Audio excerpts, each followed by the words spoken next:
बच्चों को दुआएं, बड़ों को सलाम। फ़िज़ा है मेरा नाम, आप देख रहे हैं मॉर्निंग विद फ़िज़ा।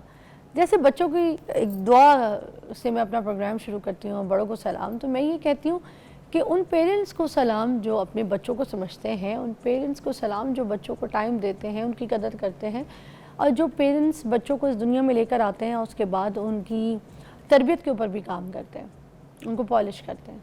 सिर्फ उनको अच्छा खाना खिला देना, उनको कपड़े देना, उनको शॉपिंग देना उनकी तरबियत नहीं होती। उनका हर पल उनका ख्याल रखना, उनकी नोक झोंक का स्टाइल देखना कि किस तरीके से बात करते हैं, किस तरीके से उठते हैं, क्या ज़िद करते हैं, किस तरीके से गुस्सा आता है इनको, किस बात पे चिड़चिड़े हो जाते हैं, हर तरीके पे नज़र रखना उनकी, वो सब तरबियत का हिस्सा होता है। तो वो जो सही पेरेंट्स हैं उनको सलाम। और बच्चों को दुआएं इसलिए क्योंकि बच्चे जो हैं अभी एक वो पौधा है जिनके ऊपर पानी डाला जा रहा होता है बार बार, और वो पौधे जो हैं अभी खिलेंगे, फल देंगे, फूल देंगे। तो ये वो पौधा है जिनको हमने पानी डालना है, वो पानी हमने अच्छा डालना है, खाद जो है हमने अच्छी डालनी है। हम आज बात करेंगे बच्चों की तरबियत में ख़ास तौर पे इस पहलू पर कि जो छोटे छोटे बच्चे हैं ना, वो ज़िद्दी बहुत हो जाते हैं। अमूमन हमें ये नहीं पता होता कि बच्चा ज़िद्दी क्यों हो रहा है। कुछ लोग तो इस वजह से भी ज़िद्दी हो रहे होते हैं क्योंकि उनके अंदर कोई ना कोई हेल्थ इशू चल रहा होता है, मेंटल इशू चल रहा होता है, और हम उसको भी एड्रेस नहीं कर पाते। और हम क्या करते हैं, हम कहते हैं बस यार ये तो चिड़चिड़ा हो गया है, इतनी बदतमीज़ी, इतनी खुदसरी, मगर वो कोई हेल्थ इशू बच्चे को अटैक किया होता है। हम उसका मेडिकल भी वो एग्जामिन नहीं कर रहे होते कि जिससे हम ये डायग्नोस कर सकें। कुछ जगहों पे माँ बाप जो है ना अपनी सिचुएशन ऐसी कर लेते हैं कि गालम गलौज, बदतमीज़ी, ऊंचा बोलना, ताने छर्रे, हाथ उठाना, मारना पीटना, दहशत गर्दी, ये जो घर के अंदर भी शुरू हो जाती है ना, तो उसकी वजह से भी बच्चे बहुत इनसिक्योर हो जाते हैं। बच्चों की जो है ना मेंटल हेल्थ बहुत ख़राब हो जाती है। वहाँ पे बच्चे खुद सर, बदतमीज़ और बहुत एटीट्यूड वाले बच्चे हो जाते हैं। तो हमने आज इस टॉपिक के ऊपर बात करनी है कि पेरेंट्स कहाँ पर कौन सी ऐसी गलती करते हैं कि बच्चे जो हैं इतने खुद सर और ज़िद्दी हो जाते हैं। डॉक्टर उनसा वकार हमारे साथ मौजूद हैं, चाइल्ड साइकोलॉजिस्ट हैं, उनसे आज बात करेंगे। अस्सलाम वालेकुम। अस्सलाम वालेकुम। कैसी तबीयत है? अल्हम्दुलिल्लाह। आप कैसे? ये बताइएगा कि बच्चे ज़िद्दी क्यों हो जाते हैं और इसकी सबसे बड़ी वजह क्या होती है? अच्छा मैम, इसकी कई वजूहात हैं। बच्चे ज़िद्दी मुख्तलिफ़ एस्पेक्ट्स होते हैं जिसकी वजह से वो हो जाते हैं।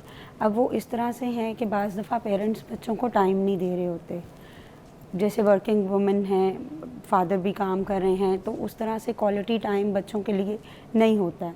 इसके अलावा जो है बच्चे अपनी पर्सनैलिटी को जो है मनवाने के लिए कि उनकी अपनी शख्सियत है, उनकी बात मानी जाए, उनकी चीज़ों को एक्नॉलेज किया जाए, उसके लिए भी ज़िद करते हैं।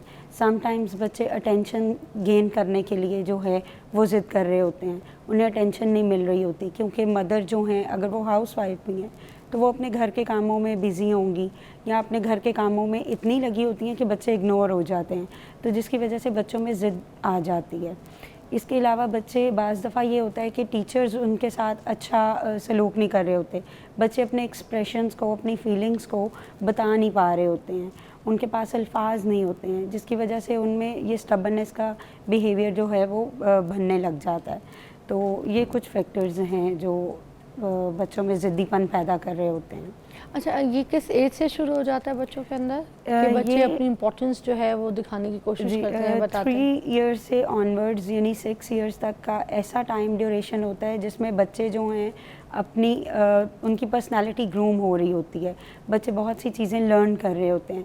तो जब इस टाइम पीरियड में, इस एज ब्रैकेट में यानी 3 to 6 में अगर हम बच्चे को अच्छा क्वालिटी टाइम नहीं दे रहे, उसको अप्रिशिएट नहीं कर रहे हैं, उसकी बात को सुन नहीं रहे हैं, यानी हमारा काम है बड़ों का, चाहे पेरेंट्स हैं या कोई भी रिलेशनशिप है, अगर उसकी बात को अच्छे तरीके से सुन रहा है तो वो उसके जहन पे एक अच्छा इम्पैक्ट डाल रहा है, वो अच्छा सीख रहा है कि मेरी भी पर्सनालिटी है, मैं भी कुछ हूँ, मेरी बात को भी समझा जाता है, माना जाता है। तो जो 3 to 6 ईयर्स का जो एज ब्रैकेट है ये बहुत जो है ना बच्चे के लिए अहम होता है। इसमें बच्चा बहुत ज़्यादा सीखता है।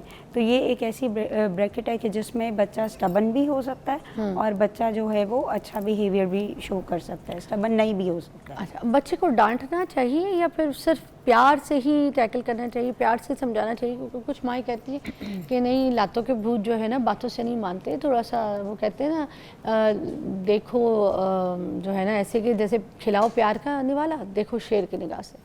तो क्या करना चाहिए हमें? जी बच्चे जो है ना, उन्हें डांटना या मारना बहुत ज़्यादा, देखें किसी भी चीज़ के बहुत ज़्यादा हम अगर ज़्यादा कर लें उसे एक्सेसिव हो, जैसे बहुत ज़्यादा लाड प्यार भी है वो भी बच्चे के लिए ठीक नहीं है, ठीक है। बहुत ज़्यादा उस पर रिस्ट्रिक्शंस भी अच्छी नहीं है। अगर हम उसे बार बार हर चीज़ से मना कर रहे हैं, ये नहीं करो, ये तुम्हारे लिए ठीक नहीं है, हम उसके ऊपर अथॉरिटेटिव हैं, उसकी पर्सनालिटी में वो फैक्टर ही नहीं आ रहा कि वो अपने लिए कुछ सोच सके, अपने कोई डिसीजन ले सके, ठीक है। तो इसलिए बच्चे को ना बहुत ज़्यादा डांटना चाहिए, ना बहुत ज़्यादा उसे प्यार देना चाहिए। हर चीज़ को एक बैलेंस्ड वे में रखना चाहिए। आप पहले बच्चे का कॉज देखें कि वो रो क्यों रहा है, ज़िद क्यों कर रहा है, क्या वजह है, सुनने की कोशिश करें, पेशेंस के साथ सुने उसे, समझे उसे। फिर जब आपको अगर समझ नहीं आ रही है, देन आप थोड़ा सा अपने रूल्स को रिस्ट्रिक्ट कर सकते हैं कि ये रूल्स हैं, इनके मुताबिक चलना है। बेसिकली पेरेंट्स ने कोई बच्चों को पालने के रूल्स नहीं सेट किए हुए, कोई रूटीन नहीं सेट की हुई।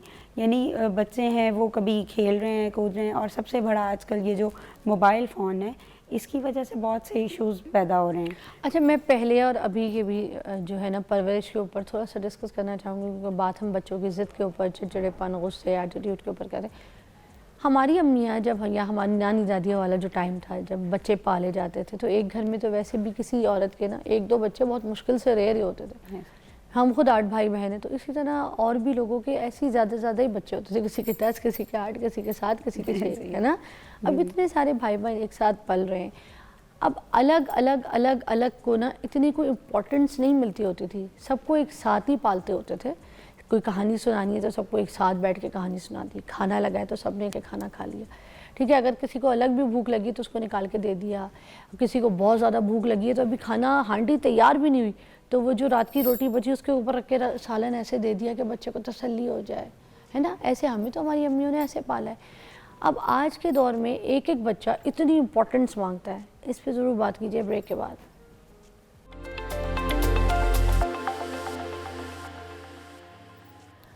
अच्छा, पहले एक माँ 10 बच्चे भी पाल लेती थी एक साथ, ठीक है। उसमें ये नहीं था कि मुझे इम्पोर्टेंस कम दी, मुझे ऐसी तरजीह नहीं दी, मुझे वो टाइम नहीं दिया, मुझे ऐसे बिठा के नहीं समझाया, मुझे यूँ नहीं, मुझे वहाँ लेके नहीं गए, मुझे यहाँ छोड़ दिया।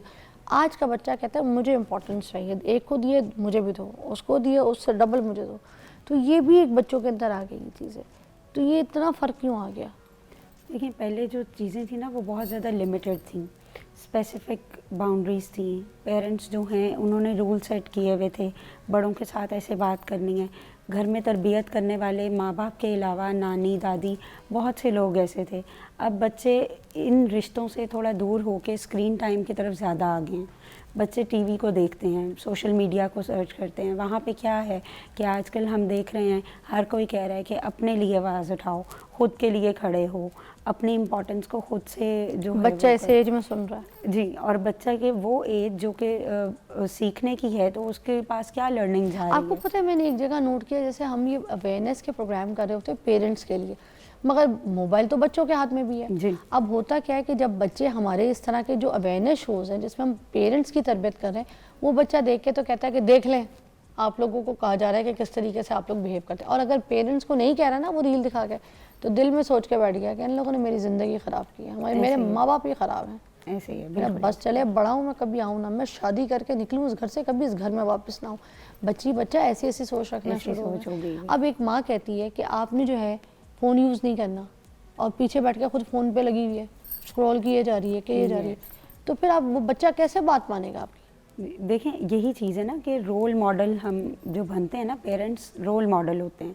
अब हम लोग पेरेंट्स अगर बन रहे हैं तो हम खुद फ़ोन यूज़ कर रहे हैं, हम खुद स्टबर्ननेस शो कर रहे हैं कि नहीं मुझे तो ये काम करना है, जो मर्ज़ी हो जाए, मैंने तो जॉब करनी है। बहुत सी माएँ ऐसी हैं जो अपने बच्चों के लिए इस चीज़ को नहीं कंप्रोमाइज़ करती हैं, अपनी प्रोफेशनल लाइफ को कंप्रोमाइज़ नहीं करती हैं, इवन अपने आप के अपनी पर्सनालिटी को कंप्रोमाइज़ नहीं करती। अगर हम अपने दौर में देखें, पिछले अपने बचपन को देखें, तो हमारी मदर्स को सिर्फ ये होता था कि बच्चा ही उसकी सिर्फ अटेंशन होती थी कि उसने बच्चे को ही सिर्फ और देखना। माएँ ज़्यादा पालती थी, आपने देखा जी। होगा कि मर्द बाहर काम करता Exactly. था। हमारे जितने भी घर के जो मर्द हजरात होते थे वो काम पे निकलते थे, आते थे थके हुए आते थे, बच्चे थोड़े से पाव वाव दबाते थे अब्बू के साथ बैठ जाते थे, खाना खाते थे और उसके बाद सो जाते थे, या फिर डब रोटी रात को लेने के लिए निकलते होते थे, अंडे लेने के अब्बू के साथ वॉक हो जाती थी। Exactly, बस इतना कोई टाइम मिलता था बिल्कुल। अब्बू के साथ। और तरबियत तो sometimes- माँ ही कर रही होती जी, है और इस तरह से भी होता है कि यानी पहले ऐसे था कि अगर फादर खाना खा रहे हैं तो बच्चे वहाँ पे नहीं आएंगे, रिस्पेक्ट का लेवल था। क्योंकि वो सारा दिन थका हुआ जी। है, उसके सर पे चिक चिक हाँ चिक जी। और ये अब- रिस्पेक्ट है भी, करना चाहिए रिस्पेक्ट। ऐसे ही है, बिल्कुल ऐसे ही है। किस किस और को मुंह लगा के, कैसे थके हुए, कैसे मौसमात में, कैसे सफ़रों में ये लोग बेचारे जाते हैं घर। अब अगर इनकी बेगमात इनको ये बोलें कि नहीं बाप के आते ही सर पे कै पै पै शुरू कर दो, हाँ प्यार से आना, बाप को हक करना, मिलना, प्यार का इजहार करना, ये खूबसूरती है। अस्सलाम वालेकुम बोलना, यू नो, हैप्पीनेस दिखाना, वो अलग बात। मगर बैठते ही जय जय अब्बा यूं यूं यूं, ये फिर बेगम का काम है कि वो बच्चों को समझाए कि अब्बा हैं, अब्बा थके हुए हैं, अब्बा को, है ना। यही ये रोल मॉडल होता है ना कि हम एज ए मदर अब उस तरह से आप बच्चे को सिखा ही नहीं रहे हैं, क्योंकि हम खुद सीखे हुए नहीं हैं। हमें यही पता है कि बाप आया है, अब आप देख लें, सारा दिन मैं देख रही हूँ। हाँ, ठीक है। अब आप आ गए, अब आप देखें, हाँ। अब मैं जा रही हूँ। और बाप ने क्या करना है कि जब, क्योंकि वो तो थका हुआ है, उसे तो रेस्ट चाहिए, तो फिर उसने फ़ोन दे देना है। और फिर बच्चे ने क्या सीखा, बिल्कुल सही कहा। उसने क्या सीखा कि वो, उसने तो ये देखा कि मैं तो डिटैच हो गया ना पेरेंट से, अब मैं फ़ोन पे जो मर्ज़ी स्क्रॉल करूं, जो मर्ज़ी देखूं। तो बच्चे के अंदर क्या डेवलप हुआ, निगलेक्शन, हाँ, कि मुझे निगलेक्ट किया जा रहा है। तो जब वो निगलेक्ट होगा, अपने आप की एक पर्सनालिटी को मनवाने के लिए, अपने अटेंशन देने के लिए कि मेरी तरफ भी देखा जाए, तो ऑब्वियसली वो फिर ज़िद भी करेगा, और वो फिर टेंट्रम्स भी थ्रो करेगा, और वो फिर आपको तंग भी करेगा। और फिर वो ये चीज़ें, फिर ज़ाहिरी बात है जो वो देख रहा है मीडिया पे, कोई अच्छी चीज़ें, कोई टॉयज़, कोई गाड़ियाँ, जैसे आजकल टिकटॉक्स पे बच्चे बहुत ज़्यादा जो है ये टिकटॉकर से बहुत इम्प्रेस होते हैं, इन्फ्लुएंस हो रहे हैं ना। इन्फ्लुएंस बहुत ज़्यादा बढ़ गया है कि इसके पास ऐसी गाड़ी है, इसके पास ये है, ये इसका रूम ऐसे सजा हुआ है, बर्थडेज ऐसे हो रही हैं। तो बच्चे क्या होते हैं जो कि जिन्हें ये माहौल नहीं मिल पाता, तो उनमें क्या चीज़ पैदा हो रही है, कॉम्प्लेक्सेस पैदा हो रहे हैं, और उसकी वजह से वो ज़िद्दी हो रहे हैं कि हमें तो ये चीज़ चाहिए, जो मर्ज़ी हो, जहाँ मर्ज़ी से ला के दो। और पेरेंट्स भी ऐसा थोड़ा सा गलत इस मामले में करते हैं कि वो, चाहे उनकी सैलरी 50,000 है, उन्होंने, बच्चे ने अगर फरमाइश किया तो 25,000 की गाड़ी उसे लेके देनी है। वो कहते हैं कोई बात नहीं, चाहे वो किसी से लोन ले रहे हैं, कुछ कर रहे हैं, मेरे बच्चे ने कहा। बेसिकली दिस इज हम नॉट बच्चे के अंदर गंदी ख्वाहिशात भी तो पैदा कर रहे हैं ना। अच्छा, फिर हम क्या कर रहे हैं एज बीइंग पेरेंट्स, हम बच्चों को लालची भी तो बना रहे हैं। Exactly. मतलब हम उनकी कैपेबल, जो उनके you know they can able to earn, उनके अंदर जो एक अर्ज है उसको डाल रहे हैं कि नहीं भाई तुम्हें तो मुफ्त का बैठे जो है ना वो पैसा मिलेगा, and then your father is feeding you. हम छोटे से भी हों तो हमें पैसों की अहमियत और एहसासात बताने चाहिए। कहते हैं ना छोटे से बच्चों को आप उनको हिसाब किताब दें घर की ग्रॉसरी का, आप लिखवाएं खीरे इतने के आए हैं, आलू इतने के आए हैं, बेटा कैलकुलेट करना। एक तो मैथ अच्छी होगी, हिसाब में अच्छे होंगे, और दूसरा उनको एहसास होगा यार ये चीज़ इतनी महंगी आई है तो उसको तरीके से खाना है, ये आम इतने महंगे आए हैं, केला ऐसे आया है तो उसको तरीके से खाना है ना। ऐसे ही है, हम भेजा करती थी ना, अम्मी सामने खड़े होके भी कहती होती है, आपकी अम्मी ने भी बोला होगा दुकान से चीज़ ले लो, बिल तुम पे करो, पैसे गिन के लाओ। जी। और अब यही चीज़ कम हो गई हुई है। अब पेरेंट्स ने बच्चों को बहुत ज़्यादा फैसिलिटेट करना शुरू कर दिया। हर वक्त मैं कर देता हूँ, डिपेंडेंसी बहुत है। छोटा बच्चा है, खाना भी खाना है तो क्या करेगा, मैं खिला देती हूँ, मगर बेसिक उसके पीछे क्या है, माँ जल्दी जल्दी काम जान छुड़ाना चाह रही है कि मैं करवा लूँ, क्योंकि और XYZ काम बहुत ज़्यादा है। ठीक है, तो वो क्या करेगी, जल्दी जल्दी बच्चे को नवाले बनाए, खिला दिया, और दैट्स इट। मोबाइल सामने रखा हुआ है और बच्चा खा रहा है, ना बच्चे की कोई वो क्या ज़हनी नशोनुमा हुई, ना कोई जिस्मानी नशोनुमा हुई। तो जब ज़ाहिरी बात है कि माइंड और बॉडी का एक बैलेंस उसने डाइट ही नहीं ली, तो उससे भी चिड़चिड़ापन बच्चे में पैदा होता है। हम 8 बच्चे थे ना, तो हमारी अम्मी सुबह ना अंडा पराठा, हम सब नाश्ते में बस यही खाते थे, प्याज वाला अंडा या हाफ फ्राई अंडा, और अम्मी सबको ना अपने हाथ से निवाला बना के ऐसे खिला रही होती थी। और कोई किसी की चोटी बना रहा है, कोई किसी के बाल बहने हम आपस में, कोई किसी को वी पहना रहा है, कोई किसी को मोज़े पहना रहा है, हम आपस में एक दूसरे को तैयार कर करके ना, और अम्मी निवाले मुँह में डालती थी। तो अम्मी ना हमसे सुबह सुबह स्कूल की बातें सुनती थी। अच्छा आज जाओगी तो ऐसे नहीं करना, वहाँ पे गुस्सा मत करना, कोई बच्चा आपके साथ बदतमीज़ी करे तो आपने उसको उठा के हाथ नहीं मारना, आपने आके घर पे बताना है और आपने उनकी जो आपकी क्लास टीचर है उनसे बात करनी है कि आप इनकी मामा को बोलें, ऐसे ही। ठीक है, आपने ये बात बतानी। हाँ, मगर किसी से बार बार धक्का भी नहीं खाना, एक धक्का जरूर दे देना है कि नहीं भाई मुझे लग जाएगी चोट, एक पुश जरूर करना है ताकि वो दोबारा मजे में तुम्हें पुश ना करे। ऐसी ऐसी बातें क्या करती थी अम्मियाँ, अब नहीं करती हमारी अम्मियाँ। अब बहुत कम करती हैं। अब ऐसे ही होता है कि बस बच्चे ने ज़्यादातर जो सीखा है वो क्या सीखा है, स्क्रीन से सीखा है या अपने माहौल से, जो भी सामने स्कूल में देख रहे हैं। अब हर पेरेंट का दिल चाहता है कि मेरा बच्चा अच्छे से अच्छे स्कूल में जाए, चाहे उसके घर का माहौल उस लेवल पे ना हो, ठीक है, स्टैंडर्ड वैसा ना हो, तो बच्चे वहाँ पे हर तरह के स्टैंडर्ड के जो है स्कूल में मिल रहे होते हैं। तो हमेशा से आपको जो एक चमकती चीज़ होती है ना वही अट्रैक्ट कर रही होती है। तो बच्चों के अंदर फील होता है कि उसके बाबा तो जो हैं वो बड़ी गाड़ी पे आए थे, मेरे बाबा नहीं आए थे। तो उसके अंदर जब ये इस तरह की कॉम्प्लेक्सिटीज़ बढ़ने लग जाती है ना, तो वो फिर ज़िद्दी हो जाता है, चिड़चिड़ा हो जाता है। और पेरेंट्स का ये बनता है कि पेरेंट्स बताएं कि हमारा जो है फाइनेंशियल स्टेटस ये है, आपका बाप ये दे सकता है, ये नहीं दे सकता, ये नहीं नो आपको ये चाहिए, you have to earn your own और you have to help me to earn this much. Thank you so much, बहुत बहुत शुक्रिया, अच्छा लगा आपसे बात करके।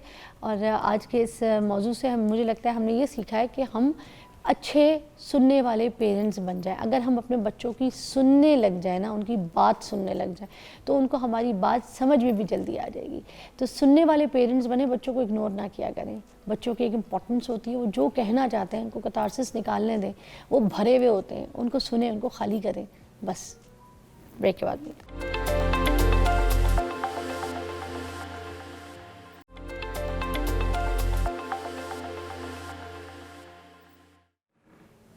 Welcome back, watching morning with फिज़ा।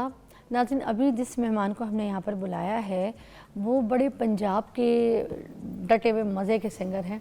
एक हमारा लैंडा पंजाब है, ठीक है, एक हमारा चढ़ता पंजाब, वो है इंडिया वाली साइड पे, ठीक है। उस पंजाब का जो टच है वो इनके गानों में जो है ना आपको मिलता है। हमारे साथ जो मौजूद हैं वो है आरजे रिज, बहुत अच्छा गाते हैं और ये टच जो है आपके सामने आज पेश भी करेंगे आपके लिए। मधु किया, अस्सलाम वालेकुम। वालेकुम अस्सलाम। कैसी तबीयत है? बहुत वधिया। ਤੁਸੀਂ आरजे रिज का पूरा क्या मतलब? वो आरजे रिजी आरजे ਤੇ ਸਮਝ ਲਓ ਗੱਲਾਂ ਯਾਰਾਂ ਸੱਜਣਾ ਚ ਬਹੁਤ ਬੋਲਦਾ ਮੈਂ।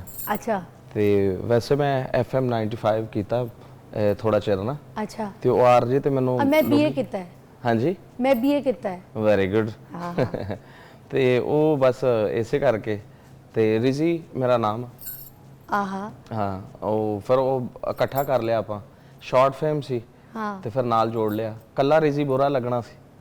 आहा अब तुसी मैनू ए बताओ, तुसी पंजाबी गाने गांदे हो? हाँ ਹਾਂਜੀ हाँ, तो तुसी इंस्पायर्ड किदे नाल हो? ਇੰਸਪਾਇਰਡ ਪੰਜਾਬ ਤੋਂ, ਜਿਹੜੀ ਮੇਰੀ ਮਿੱਟੀ ਹੈ ਜੀ। नहीं कोई होंदा हो है ना ਕਲਾਕਾਰ specific ਸਾਰੇ singer ਪੰਜਾਬੀ होंदा ਮੈਨੂੰ है, ਪੰਜਾਬੀ ਕਲਾਕਾਰ ਤੇ ਸਾਰੇ ਵਧੀਆ ਲੱਗਦੇ तो ਆ। कोई ਪਰ वधिया वैसे, नाम तुसी दसो ना जिदे ਨਾਮ ਇੱਕ ਹੈਗਾ ਹੀ ਨਹੀਂ। ਮਤਲਬ ਮੈਂ ਕਿਸੇ ਨੂੰ ਇੱਕ ਦਾ ਅਗਰ ਨਾਮ ਲਵਾਂਗਾ ਤੇ ਉਹਦਾ ਮਤਲਬ ਆ ਉਹ ਸਾਰਿਆਂ ਤੋਂ ਚੰਗਾ ਵਾ। ਅਗਰ ਤੁਸੀਂ ਗਾਉਣ ਦੇ ਲਿਹਾਜ਼ ਨਾਲ ਗੱਲ ਕਰੋ ਤੇ ਪੂਰੀ ਦੁਨੀਆ 'ਚ ਸਾਡਾ ਇੱਕ ਨਾਮ नहीं ਆ, तो कोई तो ਉਸਤਾਦ ਨੁਸਰਤ ਫਤਿਹ ਅਲੀ ਖਾਨ अरे ਸਾਹਿਬ। वाह अरे वाह, ਉਹਨਾਂ ਤੋਂ ਵੱਡਾ ਨਾਮ ਹੈਗਾ ਹੀ ਨਹੀਂ इन्ना ਕੋਈ नाम ले ले ਇੰਡਸਟਰੀ 'ਚ, ਹੈਗਾ ਹੀ ਨਹੀਂ ਉਹਨਾਂ ਤੋਂ ਵੱਡਾ ਇਹਦਾ ਨਾਮ। ਨਾਮ ਤਾਂ ਗਾਉਣ ਦੀ ਬੰਦਾ ਗੱਲ ਵੀ ਹੈ ਹੈ, ਜੀ। ਲੈਣਾ। ਬਾਕੀ ਅੱਜ ਕੱਲ ਜੋ ਸਾਡੀ ਜਨਰੇਸ਼ਨ ਸੁਣਦੀ ਆ ਜੀ, ਉਹ ਤੁਹਾਨੂੰ ਪਤਾ ਵਾ ਕਿ ਚੜ੍ਹਦੇ ਪੰਜਾਬ ਦੇ ਬਹੁਤ ਕਲਾਕਾਰ ਸਾਰੇ। चढ़दे पंजाब ते इंप्रेस किदे नाल हो? ਮੈਂ ਦਿਲਜੀਤ ਤੋਂ ਬਹੁਤ ਇੰਪ੍ਰੈਸ ਹਾਂ ਜੀ, ਹਾਂ। ਗੈਰੀ ਸੰਧੂ ਤੋਂ ਬਹੁਤ ਇੰਪ੍ਰੈਸ अच्छा ਹਾਂ। ਬੜੇ ਪੋਜ਼ਿਟਿਵ ਕਲਾਕਾਰ ਆ ਜੀ ਉਹ। ਮਤਲਬ ਮੇਰਾ ਜੌਨਰਾ ਉਹਨਾਂ ਤਰ੍ਹਾਂ ਦਾ। ਵੈਸੇ ਸਿੱਧੂ ਮੂਸੇਵਾਲਾ, ਮੈਂ ਦੱਸਣਾ ਤੁਹਾਨੂੰ ਕਿ ਮੈਂ ਇੱਕ ਸ਼ੋਅ ਕਰਨ ਗਿਆ ਤੇ ਉੱਥੇ ਇੱਕ 4 ਸਾਲ ਦਾ ਬੱਚਾ ਮੇਰੇ ਕੋਲ ਆ ਗਿਆ, ਖੜ ਕੇ ਕਹਿੰਦਾ ਭਾਜੀ ਇੱਕ ਗੱਲ ਕਰਨੀ ਆ ਅੰਕਲ ਮੈਂ ਤੁਹਾਡੇ ਨਾਲ। ਮੈਂ ਕਿਹਾ ਜੀ ਦੱਸੋ ਕਾਕਾ ਜੀ। ਕਹਿੰਦਾ ਤੁਸੀਂ ਤੇ ਮਰ ਨਹੀਂ ਸੀਗੇ, ਤੁਸੀਂ ਮਰ ਗਏ ਸੀ। ਮੈਂ ਕਿਹਾ ਨਹੀਂ ਪੁੱਤ। ਕਹਿੰਦਾ ਉਹ ਪਾਪਾ ਤੇ ਕਹਿੰਦੇ ਸੀ ਸਿੱਧੂ ਮਰ ਗਿਆ ਵਾ। पंजाब का ये मतलब मैं कहा बेटे आपको किसने कह दिया? अब मेरा पापा कहता सी। तो असर इतना है लोगों पे, वाह। ये पंजाबी का असर है इन्ना वा। एडे एडे वधिया कलाकार। अच्छा तुसी कितने गाने गा चुके हो? मैं ਤੁਹਾਡੇ ਹੁਣ ਆਪਣੇ? तक मेरे अपने गाने जी तकरीबन 16 ਦੇ ਲਗਭਗ ਆ YouTube ਤੇ। वाह ਹਾਂਜੀ ते मिलियन ते हैं ਤੇ ਮਿਲੀਅਨ ਦੇ ਇੱਕ ਨੇੜੇ ਲੱਗ ਗਿਆ, ਇੱਕ ਨੇੜੇ ਲੱਗ ਗਿਆ ਜੀ एक ਮਿਲੀਅਨ नड़े लग गया है ते एक लग जावे ते बाकी आगे पीछे खुद लगते हैं, आपको पता है ये बात? ਹਾਂਜੀ ਮੈਨੂੰ ਇਹ ਪਤਾ ਵਾ ਕਿ ਬਸ ਇਹ ਰੱਬ ਦੇ ਕਰਮ ਨਾਲ ਗੱਲ ਹੁੰਦੀ ਆ, ਬੰਦੇ ਦੇ ਕਿਤੇ ਕੁਝ ਨਹੀਂ ਹੁੰਦਾ। ਬੜੇ ਬੜੇ ਵਧੀਆ ਕਲਾਕਾਰ ਆ ਜਿਨ੍ਹਾਂ ਨੂੰ ਆਪਾਂ ਸੁਣਦੇ ਆ ਸ਼ੋਜ਼ ਤੇ ਜਾ ਕੇ, ਕਿਤੇ ਬੈਠੇ ਆ ਗੈਦਰਿੰਗ ਦੇ ਵਿੱਚ ਤੇ ਕਹਿੰਦੇ ਆ ਯਾਰ ਅਸੀਂ ਤੇ ਕੱਖ ਵੀ ਨਹੀਂ ਗਏ, ਬਹੁਤ ਵਧੀਆ ਗਾਉਂਦੇ ਆ, लेकिन ये सितारा जड़ा वा ये रब वालों चमकदा वा। अच्छा, लहंदा जो पंजाब है ना उसका लहजा कुछ और होता है और ये चढ़दा पंजाब का लहजा जो कुछ और है। आपका जो लहजा है वो चढ़दे पंजाब वाला है। एक्चुअली नेचुरली इसी तरह यहाँ पर रहे साडे मेरे जिहड़े गुरु आ, मेरे उस्ताद आ, वो दलेर मेहंदी साहब आ जी और शमशेर सिंह साहब उन्हां तो बड़े सच्ची मुच्ची वाला जी, मतलब गल्लां नाल नहीं आ, मतलब हुंदा ना रूहानी आ, नहीं ये भी इत्थे ਸਾਡੀ ਬਹੁਤ ਵੱਡੀ ਫੈਮਿਲੀ ਆ। ਕਾਫੂ ਖਾਨ ਸਾਹਿਬ ਬਹੁਤ ਵੱਡਾ ਨਾਮ ਪਾਕਿਸਤਾਨ ਦਾ, ਉਹਨਾਂ ਦੇ ਘਰੇ ਆਏ ਸੀ 2006 ਮਿਲੇ ਉਨਸੇ? ਹਾਂਜੀ, ਉਹਨਾਂ ਮੈਨੂੰ ਬਕਾਇਦਾ ਆਪਣਾ ਸਟੂਡੈਂਟ ਕੀਤਾ ਸੀਗਾ ਤੇ ਇਹ ਗੰਡਾਬੰਦੀ ਕੀਤੀ ਹੈ? ਹਾਂਜੀ, ਗੰਡਾਬੰਦ ਸ਼ਾਗਿਰਦ ਆ ਮੈਂ। वाह, किस तरह किया था गंडाबंदी? गंडाबंद बस ये समझ लो मेरे पैसे वावा लग गए थे। हैं आप बड़ा पैसे लगवाते हैं, मिठाइयाँ? नहीं वो मैं अपनी खुशी नाल करके गया था। इतने बड़े कलाकार है जी वो। क्या क्या चीजें ली थी गंडाबंदी की? जरा लोगों को हम बताते हैं। आपको लगता है ना कि आप शागिर्द किसी के ऐसे ही बन जाएंगे, आप किसी को ऐसे कह देंगे? गंडाबंदी पूरी एक रस्म होती है जो बड़ी ट्रेडिशनल रस्म है और वो कोई भी बड़ा सिंगर, नामवर सिंगर जो है वो अपने जब किसी को शागिर्द करता है तो जो शागिर्द है ना उसका बड़े मालो दौलत और पैसा लगवाता है और एक गंडाबंदी की पूरी रस्म और चीजें होती हैं वो हम आपको बताते हैं क्या क्या चीजें होती हैं। नहीं जी, मैं ते अपनी खुशी नाल कीता सीगा जो भी कीता सीगा। मैंने कौन सा कहा आपको? मैं मिठाई लेके गया, मिठाई लेके गया उन्हां लई। कितनी किलो? मैंने पता लगा 5 किलो। 5 किलो बहुत सीगी। और बाकी मैं कुछ इदां ਦੀਆਂ ਚੀਜ਼ਾਂ ਸੀ ਜਿਹੜੀਆਂ ਉਹਨਾਂ ਨੂੰ ਗਿਫਟ ਕੀਤੀਆਂ ਪਾਕਿਸਤਾਨ ਤੋਂ। ਮੈਂ ਸ਼ਾਪਿੰਗ ਕੀਤੀ ਕੁਝ ਕਿ ਮੈਨੂੰ ਪਤਾ ਸੀਗਾ ਉਸਤਾਦ ਜੀ ਆਪਣੇ ਸ਼ੋਜ਼ ਕਰਦੇ ਆ, ਕੁਝ ਜੀਨਸ ਪਾਉਂਦੇ ਆ, ਇਹ ਬਹੁਤ ਬੜੇ ਅੱਛੇ ਅੱਛੇ ਕੋਟ ਪਾਉਂਦੇ ਆ, ਤਾਂ ਮੈਂ ਇੱਥੋਂ ਜਿੰਨੇ ਸਾਡੇ ਪਾਕਿਸਤਾਨ ਦੇ ਬੈਸਟ ਬਣਾਉਣ ਵਾਲੇ ਸੀ ਉਹਨਾਂ ਕੋਲੋਂ ਮੈਂ 4 ਕੋਟ ਲਏ ਔਰ ਮੈਂ ਉਹਨਾਂ ਦੀਆਂ ਪੈਂਟਸ ਲਿੱਤੀਆਂ ਜੀਨਸ। ਮੈਂ ਕਿਹਾ ਉਸਤਾਦ ਜੀ ਆ ਮੇਰੇ ਵੱਲੋਂ। ਉਹ ਪੁੱਤ ਇਹ ਤੇ ਜ਼ਰੂਰਤ ਨਹੀਂਗੀ, ਐਡਾ ਵਧੀਆ ਕਲਾਕਾਰ ਪੰਜਾਬੀ ਦਾ ਸਾਡੇ ਪਾਕਿਸਤਾਨ ਚ ਤੇ ਇਹ ਸਾਨੂੰ ਲੈਂਦੇ ਪੰਜਾਬ ਚ ਬਹੁਤ ਖੁਸ਼ੀ।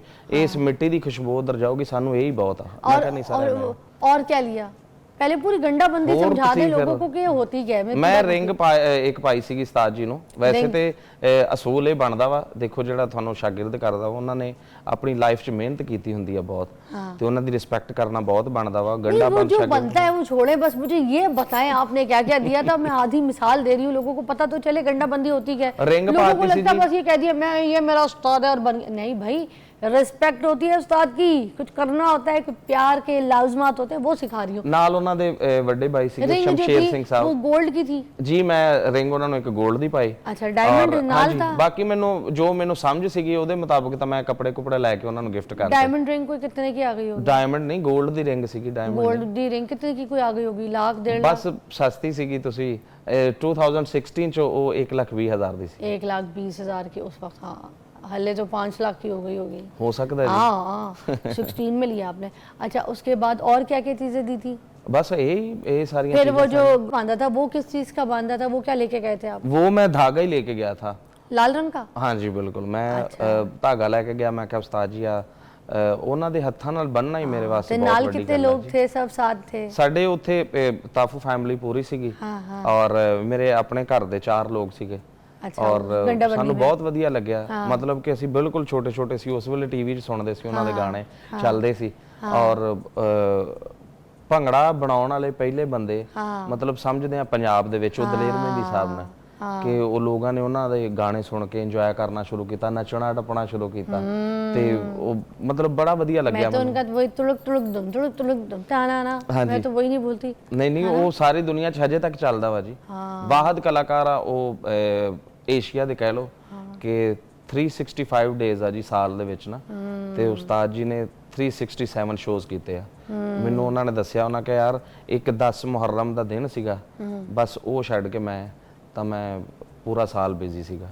ਇਹ ਰਿਕਾਰਡ ਉਹਨਾਂ ਕੋਲ ਹੈ, ਕਿਸੇ ਬੰਦੇ ਕੋਲ ਨਹੀਂਗਾ। अच्छा, आज कौन सा गाना सुना रहे हैं आप? उनकी तरफ से कोई अगर सीखा था या उनसे कोई आपको गाना मिला था वो सुनाएंगे या फिर या उनका कोई ना सुना दे पहले दिलेर साहब? हाँ जी, ਉਹਨਾਂ ਦਾ ਸੁਣਾ ਦੇਣਾ। कौन सा? बोला तारा रा ਤੁਹਾਨੂੰ ਦੇਖ ਕੇ बोला तारा रा। हाँ ਤੁਹਾਨੂੰ ਦੇਖ ਕੇ ਨਾ ਮਤਲਬ ਉਹ ਗਾਣਾ ਵਾ ਸੋਹਣੀ ਕੁੜੀਆਂ ਤੇ ਬਹੁਤ ਸੇ, ਇੱਕ ਹੀ ਬਹੁਤ ਸੋਹਣੀਆਂ ਤੋਂ ਭਾਰੀ ਆ। ਉਸਤਾਦ ਜੀ ਦਾ ਇੱਕ ਗਾਣਾ ਵਾ, ਹੋ ਮਸਤੀ ਭਰੀ ਰਾਤ ਹੈ, हो मस्ती भरी रात है, सोनी कुड़ियों का भी साथ है, ओ जीने का ले मजा, ओ डरने की क्या बात है, ना ना ना ना ना रे ना रे ना रे ना ना ना ना ना रे ना रे ना, ओ साडे नाल रहोगे ते ऐश करोगे, जिंदगी दे सारे मजे कैश करोगे, साडे नाल रहोगे ते ऐश करोगे, जिंदगी दे सारे मजे कैश करोगे, साडे नाल साडे नाल साडे नाल। Take a break.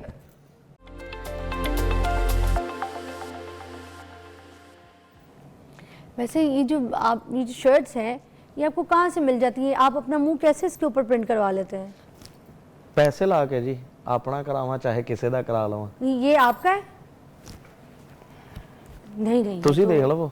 ये तो टेडी बियर है ना, क्यों टेडी बियर है? ਤੁਹਾਡੇ ਨਾਲ ਤਾਂ ਮੈਂ ਪਿਆਰ ਕਰਦਾ, ਕੋਈ ਤੁਹਾਡੀ ਜਗ੍ਹਾ ਹੋਰ ਐਂਕਰ ਹੁੰਦੀ ਉਹਨੂੰ ਮੈਂ ਵਧੀਆ ਜਵਾਬ ਦੇ ਸਕਦਾ ਸੀ। वो वधिया जवाब क्या था, दे दे। नहीं नहीं नहीं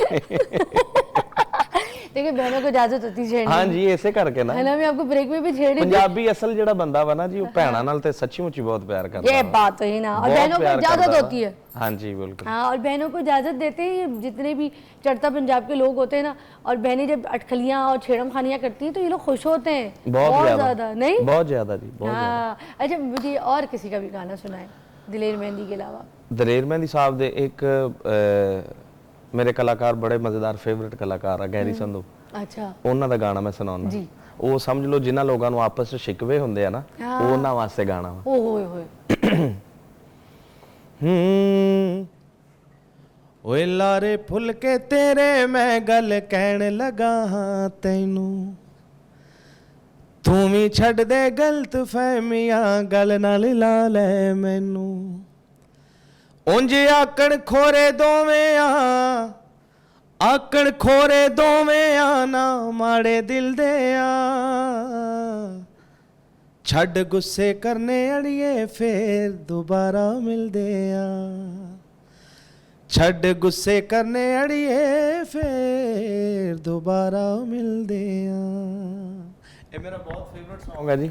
ਮੈਂ ਮਤਲਬ ਗੈਰੀ ਸੰਧੂ ਨੂੰ ਬਹੁਤ ਸੁਣਦਾ, ਇਹਨਾਂ ਦੀ ਸਿਚੁਏਸ਼ਨਸ ਬੜੀਆਂ ਮਜ਼ੇਦਾਰ ਹੁੰਦੀਆਂ ਔਰ ਰਿयलिटी बेस्ड लाइफ ਤੇ ਲਿਖਦੇ ਆ ਤੇ ਮੈਨੂੰ ਬਹੁਤ ਚੰਗੇ ਲੱਗਦੇ ਆ। अच्छा सुनिए, चढ़ता पंजाब के कोई ऐसे शायर जिनका को खूबसूरत शेर अगर आप हमें सुना दें, उसके बाद फिर हम आपका गाना सुनेंगे। शेर मैं इस करके उधर दे शायर दा नहीं गा सुना सकदा, साडे अपने शायर बहुत बहुत तगड़े आ। कोई शक है? ਅੱਜ ਤੱਕ ਸਾਡੇ ਬਾਬਾ ਬੁੱਲੇ ਸ਼ਾਹ ਸਰਕਾਰ ਜਿਹੜੇ ਆ ਉਹਨਾਂ ਦਾ ਲਿਖਿਆ ਸਾਰੇ ਉਧਰ ਦੇ ਕਲਾਕਾਰ ਗਾਉਂਦੇ ਆ ਸਟੇਜਾਂ ਦੇ ਉੱਤੇ ਨਾ। ਮਤਲਬ ਸਾਡੇ ਇੱਥੇ ਕਿਸੇ ਵੇਲੇ ਲੋਕ ਕਹਿੰਦੇ ਆ ਯਾਰ ਉਹ ਚੜ੍ਹਦੇ ਪੰਜਾਬ ਦੀ ਕੁਛ ਹੈ ਨਾ ਗਾਓ, ਲੇਕਿਨ ਮੈਂ ਸਮਝਦਾ ਕਿ ਜਿੰਨੇ ਪੰਜਾਬੀ ਕਲਾਕਾਰ ਆ ਉਹ ਸਾਰਾ ਕੁਛ ਇਧਰੋਂ ਲੈਂਦੇ ਆ। ਮੋਸਟਲੀ नुसरत फतेह अली खान साहब ਨੂੰ ਗਾਉਣ ਵਾਲੇ ਔਰ ਇਧਰ ਦੇ ਸ਼ਾਇਰਾਂ ਨੂੰ ਉਧਰ ਦੱਸਣ ਵਾਲੇ ਉਹ ਸਾਰੇ ਪੰਜਾਬੀ ਕਲਾਕਾਰ। सुनाए फिर आप अपने कोई फेवरेट शायर का कोई शेर सुनाए। ਆਪਣੇ ਫੇਵਰਿਟ ਸ਼ਾਇਰ ਦਾ ਮੈਂ चंगी पंजाबी में जी। ਮੈਨੂੰ ਇਹ ਵਧੀਆ ਲੱਗਦਾ ਵਾ ਜੀ। ਐਕਚੁਅਲੀ ਮੈਂ ਜ਼ਿਆਦਾ ਜਿੱਦਾਂ ਸ਼ਾਇਰ ਕਹਿੰਦੇ ਆ ਸ਼ੇਰ, ਉਹ ਤੇ ਮੈਨੂੰ ਬਹੁਤ ਘੱਟ ਆਉਂਦੇ ਨੇ ਸ਼ੇਰ, ਲੇਕਿਨ ਜਿਹੜੇ ਗਾਉਣ ਵਾਲੇ ਪਾਸੇ ਦੇ ਸ਼ੇਰ ਆ ਉਹ ਮੈਨੂੰ ਥੋੜੇ ਚੰਗੇ ਲੱਗਦੇ ਆ। ਈਦ ਆਈ ਮੇਰਾ ਯਾਰ ਨਹੀਂ ਆਇਆ, ਰੱਬਾ ਖੈਰ ਕਰੀ ਉਹਦੇ ਦਮ ਦੀ, ਹਾਰ ਸ਼ਿੰਗਾਰ ਨਾ ਚੰਗੇ ਲੱਗਦੇ, ਕਿਸੇ ਚੀਜ਼ ਤੇ ਨਜ਼ਰ ਨਾ ਜੰਮਦੀ, ਸੁੱਖਾਂ ਵਾਲੀਆਂ ਨੀਂਦਰਾਂ ਮਾਰਨ ਤੇ ਮੈਂ ਰਾਤ ਗੁਜ਼ਾਰਾ ਗਮ ਦੀ, ਰੱਬਾ ਖੈਰ ਕਰੀ ਮੇਰੇ ਸੋਹਣੇ ਦੀ, वो जिंदा रवे ओदे दम। हाँ भाई, मजा आ गया। अब आपका गाना सुनेंगे इसी खूबसूरत शेर के साथ। हाँ, जरूर जरूर जरूर।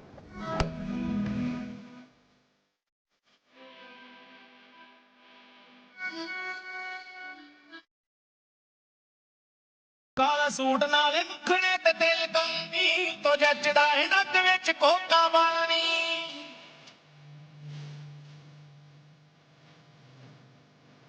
ਕਾਲਾ ਸੂਟ ਨਾਲੇ ਮੁਖੜੇ ਤੇ ਤੇਲ ਗਾਲਣੀ ਤੋਂ ਜੱਜਦਾ ਏ ਨੱਕ ਵਿੱਚ ਕੋਕਾ ਬਾਲਣੀ ਤੇਰੀ ਝਾਂਜਰਾਂ ਦੇ ਸ਼ੁਰ ਸੁਣ ਬੱਲੀਏ ਪੂਰੇ ਟਾਉਣ ਵਿੱਚ ਮੱਛੀਆਂ ਬਣ ਕਰ ਹੁਣ ਦੁੱਤੇ ਯਾਰੀ ਮੇਰੀ ਜਾਨ ਇੱਕ ਹੋ ਜਾਣਾ ਨੀ ਅਸੀਂ ਇਸ ਸਾਲ ਕਰ ਹੁਣ ਦੁੱਤੇ ਯਾਰੀ ਮੇਰੀ ਜਾਨ ਇੱਕ ਹੋ ਜਾਣਾ ਨੀ ਅਸੀਂ ਇਸ ਸਾਲ ਕਰ ਹੁਣ ਦੁੱਤੇ ਯਾਰੀ ਮੇਰੀ ਜਾਨ ਇੱਕ ਹੋ ਜਾਣਾ ਨੀ ਅਸੀਂ ਇਸ ਸਾਲ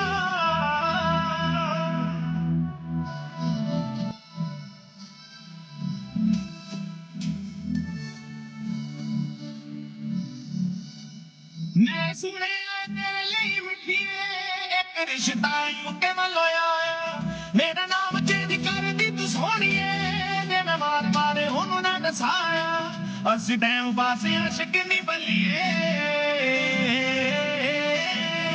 ਅਸੀਂ ਟਾਈਮ ਪਾਸ ਆਸ਼ਿਕ ਨਹੀਂ ਬੱਲੀਏ ਹਰ ਪਾਸੇ ਨੀ ਤੂੰ ਕਰ ਦੇਣਾ ਕਰ ਹੁਣ ਤੂੰ ਪਿਆਰੀ ਮੇਰੀ ਜਾਨ ਇੱਕ ਹੋ ਜਾਣਾ ਨੀ ਅਸੀਂ ਇਸ ਸਾਲ ਕਰ ਹੁਣ ਤੂੰ ਪਿਆਰੀ ਮੇਰੀ ਜਾਨ ਇੱਕ ਹੋ ਜਾਣਾ ਨੀ ਅਸੀਂ ਇਸ ਸਾਲ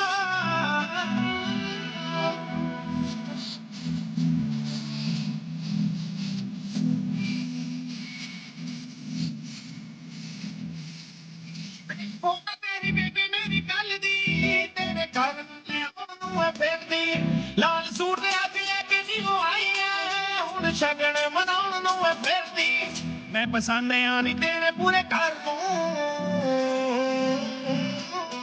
ਮੈਂ ਪਸੰਦ ਆ ਨੀ ਤੇਰੇ ਪੂਰੇ ਘਰ ਨੂੰ ਮੈਨੂੰ ਦੱਸਿਆ ਜੋ ਗੱਲ ਨਹੀਂ ਨਾ ਹੋ ਕੀ ਪੱਕੀ ਗੱਲ ਸੁਣ ਮੇਰੀ ਜਾਨ ਇੱਕ ਹੋ ਜਾਣਾ ਨੀ ਅਸੀਂ ਇਸ ਸਾਲ ਹੋ ਕੀ ਪੱਕੀ ਗੱਲ ਸੁਣ ਮੇਰੀ ਜਾਨ ਇੱਕ ਹੋ ਜਾਣਾ ਨੀ ਅਸੀਂ ਇਸ ਸਾਲ वाह Okay. अच्छा, अब हम आपकी जान से छोड़ेंगे नहीं, हमें तो मज़ा बड़ा आ गया है अच्छा जी, थैंक यू। और आपकी आवाज़ की चस्का भी लगी है। Thank तो आपका ही कोई गाना अगर लाइव भी, क्योंकि आपने इतने सारे गाने ऑलरेडी गाए हैं, है ना? हाँ जी। तो उसमें आपका ही कोई गाना जो आपको बहुत पसंद हो, हाँ जी, हमें जरूर। लाइव सुनाए। मैं एक सैड गाना कीता सीगा, मैं वो ਤੁਹਾਨੂੰ ਸੁਣਾਉਣਾ ਜੀ। अच्छा, हाँ जी, है मूड के नहीं? हाँ सैड अच्छा लगता है मुझे बहुत, अच्छा ठीक फील है। वाला हो, शायरी स्ट्रॉन्ग हो, एक यॉन्ड्रा है यार, ਤੁਸੀਂ मज़ा ਆਪ आता है भैया। ਸਮਝਦੇ ਹੋ 뮤직 ਨੂੰ ਵੀ हाँ ਸਮਝਦੇ ना, ਹੋ? बड़ा मैं पसंद है, बाज़ौर का। Okay okay okay. हाँ जी। तू मेरा दिल तोड़िया ਕੱਚ ਜਿਵੇਂ ਤੋੜੀਦਾ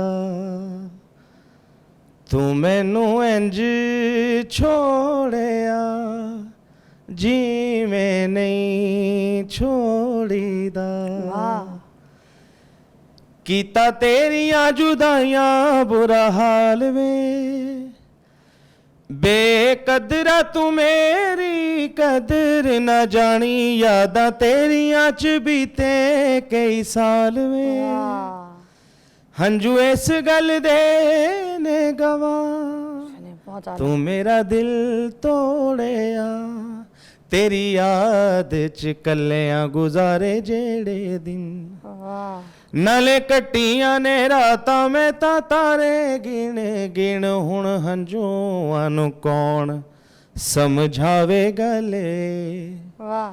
ਜਿਹੜੇ ਜਾਂਦੇ ਨੇ ਵਿਛੜਨੇ ਦੇ ਫੇਰ ਨਹੀਂ ਉਹ ਮਿਲ ਕੀਤਾ ਤੇਰੀਆਂ ਜੁਦਾਈਆਂ ਬੁਰਾ ਹਾਲ ਵੇ ਬੇਕਦਰਾ ਤੂੰ ਮੇਰੀ ਕਦਰ ਨਾ ਜਾਣੀ ਯਾਦਾਂ ਤੇਰੀਆਂ ਚ ਬੀਤੇ ਕਈ ਸਾਲ ਵੇ वाह। ਹੰਝੂ ਇਸ ਗੱਲ ਦੇ ਨੇ ਗਵਾ ਤੂੰ ਮੇਰਾ ਦਿਲ ਤੋੜਿਆ ਕੱਚ ਜਿਵੇਂ ਤੋੜੀਦਾ। एक लाइन आप गा देंगे तो फिर हम आपका शुक्रिया अदा करेंगे, आपका ज़्यादा वक्त नहीं लेंगे, फिर हम ब्रेक पे जाएंगे। एक लाइन आप ज़रूर इसकी गा दीजिए। बहुत अच्छा लगा आपसे मिलके, अल्लाह ताला आपके काम में और बरकत डाले। अच्छी नीयत के साथ काम करें, पोइट्री साफ़ है, खूबसूरत है, अच्छे कंटेंट के ऊपर आपके गाने हैं जी, कोशिश। तो वैसे ही रास्ते आपके बड़े आसान हो जाएंगे। और वो आपका डांस स्टाइल भी अच्छा है, वो मुझे अच्छा लगा। हाँ, जाएंगे आगे। अच्छा मेरी बात सुने, वो सुना थे सानू अजकल शीशा बड़ा छेड़दा, एक लाइन सुना दो। ਹੋ ਸਰਤਾਜ ਕਿੱਸਾ ਜੋੜਦੇ ਪ੍ਰੀਤ ਦਾ ਰੂ ਦੀ ਰੀਤ ਦਾ ਦਿਲਾਂ ਦੇ ਮਾਹੀ ਮੀਤ ਦਾ ਪੈ ਗਈ ਅਥਰੇ ਖਿਆਲਾਂ ਨਾਲ ਦੋਸਤੀ ਤੇ ਗਵਾਚਿਆਂ ਜਿਆਂ ਦਾ ਸਮਾਂ ਬੀਤਦਾ ਸਾਨੂੰ ਸਿਰਾ ਨਹੀਂ ਤੇ ਆਉਂਦਾ ਸੱਚੇ ਗੀਤ ਦਾ ਰਾਤਾਂ ਅੱਛੇ ਰਾਤਾਂ ਪੱਕੇ ਰਾਤਾਂ ਪੱਕੇ ਆ ਖਿਆਲ ਨਿੱਕੇ ਨਿੱਕੇ ਦੱਸੋ ਜੀ ਹੁਣ ਕੀ ਖੀਏ ਹਾਏ ਹੋਏ ਮੈਂ ਤੇ ਫਿਜ਼ਾ ਇੱਕੋ ਮਿੱਕੇ ਦੱਸੋ ਜੀ ਹੁਣ ਕੀ ਲਿਖੀਏ थैंक यू बहुत शुक्रिया टेक अ ब्रेक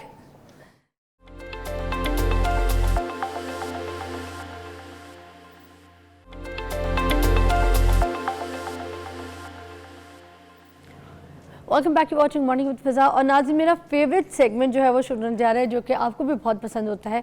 अब हम बात करेंगे हमारा ख्याल रखने की, जिसमें हम खूबसूरत लगें, जिसमें हम प्यारे लगें, जिसमें हमारे बाल भी अच्छे हो, हमारी स्किन भी बहुत अच्छी हो, जिसमें हमारे हर चीज़ हाथ पैर सब कुछ खूबसूरत साफ़ सुथरे चमकदार लगे। और उसके लिए ज़रूरी है कि हम सब ये जो लोपापोती करते हैं ना, मुँह पे लगा देते हैं, सर में तेल ढोक देते हैं, बाल गिरना बंद हो जाएंगे, मुँह पे कुछ लगाओ तो रंग गोरा हो जाएगा, ऐसे नहीं।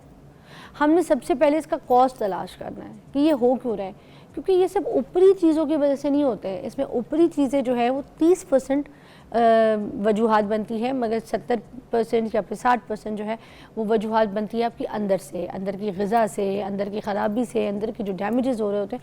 छोटी छोटी बच्चियों में डैमेजेस पाए जा रहे हैं जिसकी वजह से उनकी स्किन और उनके बाल और उनका जो अंदर के आर्गन्स हैं वो ख़राब और डैमेज हो रहे हैं। असल में हमने अपने हार्मोन्स को चेंज करना है। जब बात शुरू होती है ना टीन एज लड़कियों की, ठीक है, तो वो टीन एज की जो लड़कियां आती हैं उस वक्त एक्स्ट्रा ख्याल मांगती हैं अपनी स्किन में, अपने बाल में, अपनी ग़िज़ा में, हर चीज़ में उनको बड़ी तब्दीलियां होती हैं, क्योंकि हार्मोनल चेंजेस के साथ टेस्ट चेंज होता है, हार्मोनल चेंजेस के साथ आपके बाल, आपकी ग्रोथ, आपके जिस्म की नशोनुमा, हर चीज़ चेंज हो रही होती है, ठीक है ना। तो आज हम उसके ऊपर बात करेंगे कि हम अपने हार्मोन्स को कैसे ठीक करें जिससे सब कुछ खूबसूरत हो जाए। नैयर आपा हमारे साथ मौजूद हैं और काफ़ी टाइम के बाद इन्होंने हमारी स्क्रीन पे अपने फैंस को भी ज्वाइन किया है और आज आपके सामने ऐसा धमाकेदार शो लाई है कि आई डोंट थिंक कि आप उसको मिस करेंगे। ठीक है जी, अस्सलाम वालेकुम। वालेकुम अस्सलाम फिज़ा, कैसी तबीयत है? शुक्र अल्हम्दुलिल्लाह, बहुत शुक्र। आज तो बहुत ही धमाकेदार शो है और ये वो कहते हैं ना तोहफा शो है आज। हाँ जी बिल्कुल ऐसे ही आज अब अपने सारे फैंस के लिए ऐसा तोहफा शो लाई है जो कि मैं कहती हूँ रील्स भी ना आप सेव करके रखिएगा और अपने घर पे ये सारी चीज़ें कीजिएगा जो आज होमवर्क है इनका। हाँ क्या क्या कर रहे हैं आज? हाँ जी, आज जो है वो फिज़ा मैंने देखा है कि जो आजकल की हमारी जनरेशन है ना वो इंस्टेंट मांगती है कि फौरी तौर पे जो है ना वो कोई इस तरह की चीज़ हो कि जो सेफ भी हो और उनके जो मसले मसाइल उनका हल भी हो। ठीक है, तो मैं देख रही हूँ कि इतने महंगे महंगे सीरम, इतने महंगे महंगे तेल, मेरा ख्याल है वो ले लेते हैं लेकिन लगाने का टाइम नहीं है। तो मैंने जो है वो आज के शो में जो है वो कोशिश की है कि इन सारी जो ऑर्गेनिक, क्योंकि आपको पता है ऑर्गेनिक पे काम करती हूँ, जितने ऑर्गेनिक है एक्सट्रैक्ट्स हैं इनके, इन चीज़ों की जो अफादियत है, आपको बहुत एक शॉर्टकट वे के अंदर जो है वो इन्हें हमने बनाना कैसे है और जो है वो मिनट्स में बनाना है और चंद मिनट्स के लिए लगाना है और जो रिजल्ट्स हैं इसके लॉन्ग टर्म है। तो जो बात की है आपने कि मूड स्विंग्स की, हार्मोन्स अनबैलेंस की, सबसे पहले जो इशू है, प्रॉब्लम है, जो रूट काज है, मेरी आदत है कि मैं पहले रूट काज को देखती हूँ कि अगर कोई प्रॉब्लम है, कोई इशू है, कोई भी बालों से रिलेटेड, स्किन या हेल्थ से रिलेटेड आ रही होती है तो उसकी कोई ना कोई तो रीज़न है, कोई ना कोई तो वजह है।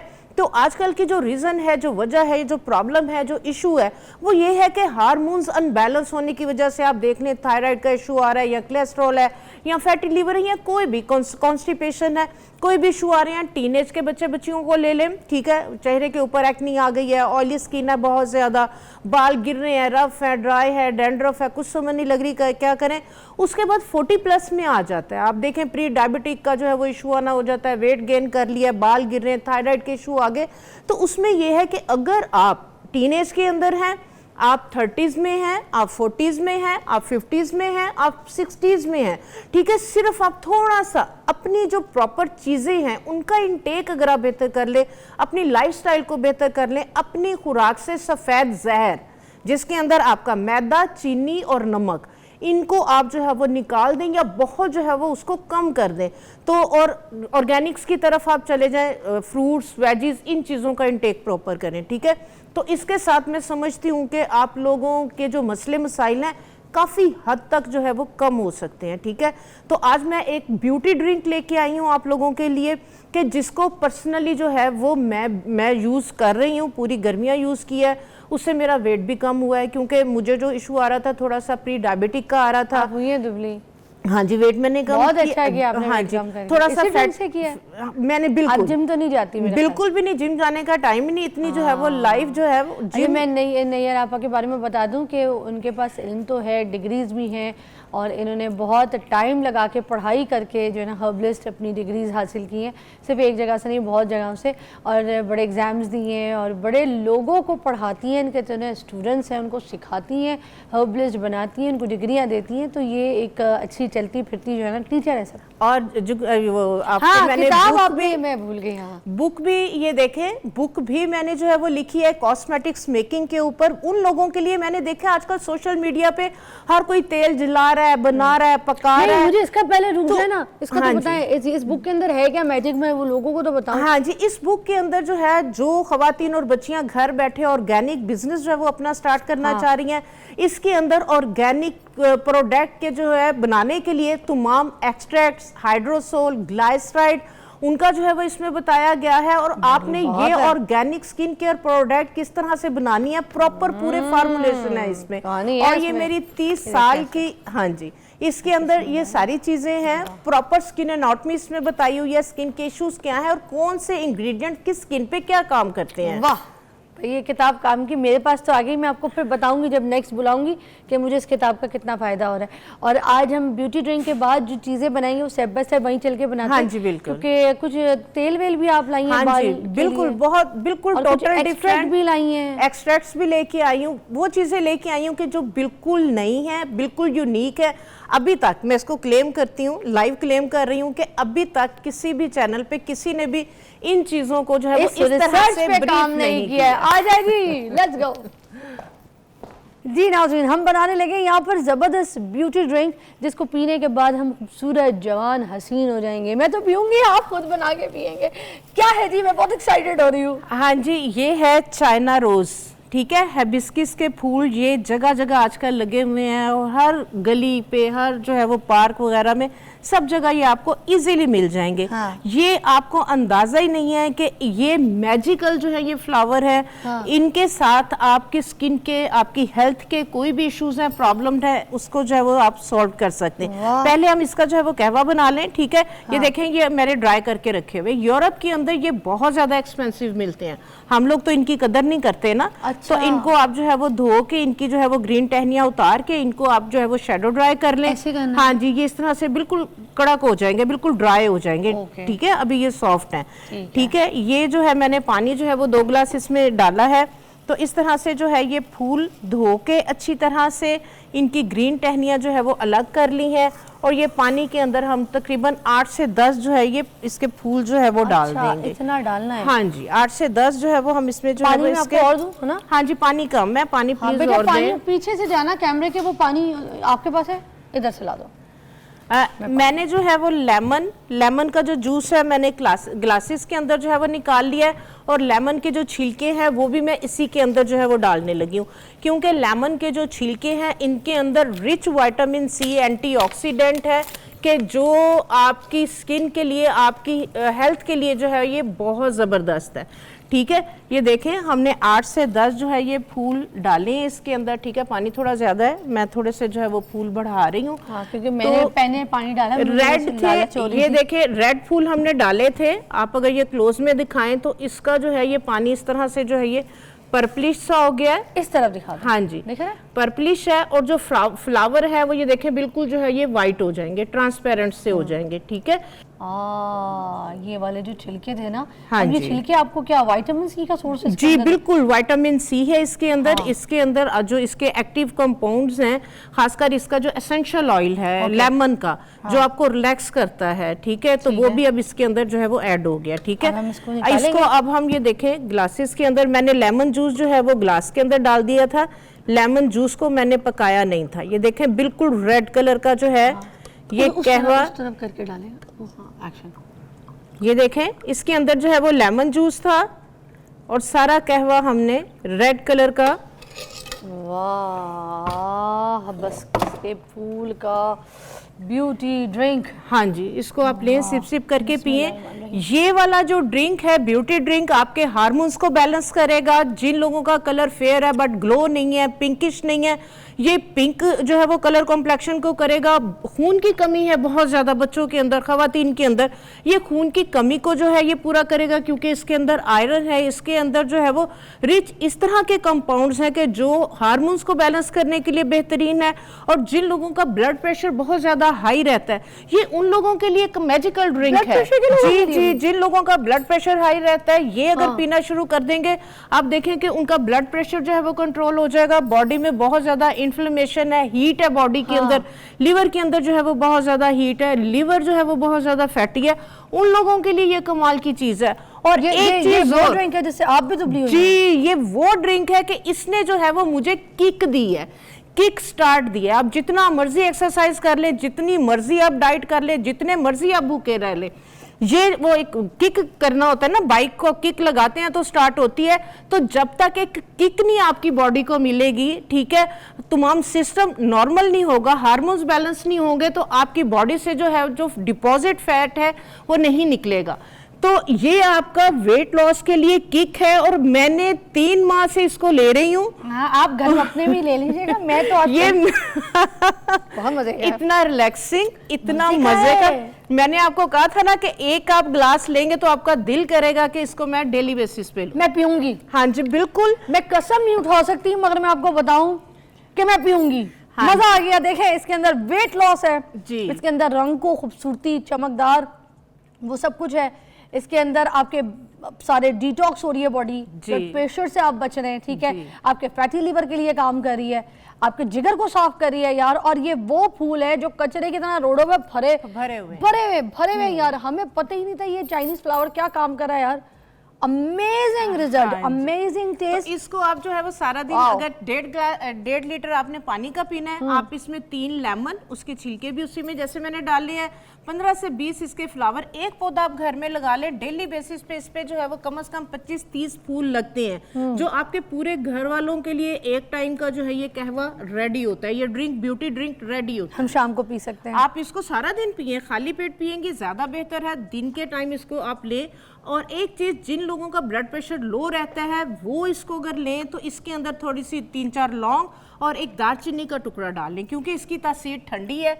तो जिन लोगों का ब्लड प्रेशर लो रहता है उन्हें इसके अंदर थोड़ी सी लौंग और दालचीनी डाल बस। कितनी लौंग, कितनी दालचीनी? 1 गिलास? अगर आप 1 गिलास है तो 2 या 3 लौंग डाल लें, छोटा सा टुकड़ा दालचीनी का डाल लें, ठीक है। तो वो आपको पता है कि मेटाबॉलिक को भी फास्ट करेगी, वेट को भी लॉस करेगी, और जिन लोगों का ब्लड प्रेशर लो है, खून की कमी की वजह से खून की कमी को भी पूरा करेगी। ये फराल पी सकते हैं 10 साल की? जी बिल्कुल, बच्चे बिल्कुल घर में अपनी बेटियों को कमाल की चीज है, इसलिए कि आजकल बच्चों को हम दूध और वो देसी घी वो ग़िज़ाएं नहीं दे पा रहे, जिससे उनको जो है वो कैल्शियम, आयरन और उस तरह के विटामिन मिले। तो इसके साथ ये बिल्कुल सेफ है। 5 साल के ऊपर के आपके बच्चे आप बिल्कुल जो है वो उन्हें दें। जिन्हें जो एनेमिक है, खून की कमी है, उनके लिए ये कमाल की जो है वो आयरन बेस जो है ये आपकी ब्यूटी ड्रिंक है। वाह, मतलब ये फूल लगाएं भी, तो इसको बना के पिए और खाए भी, है ना? मजा आ गया।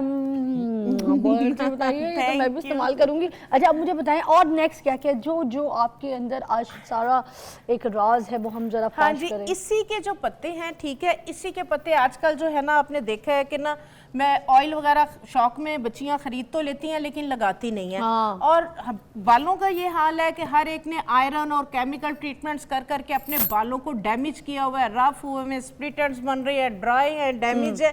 तो एक मैजिकल आप लोगों के साथ में ऐसी रेसिपी लेके आई हूँ।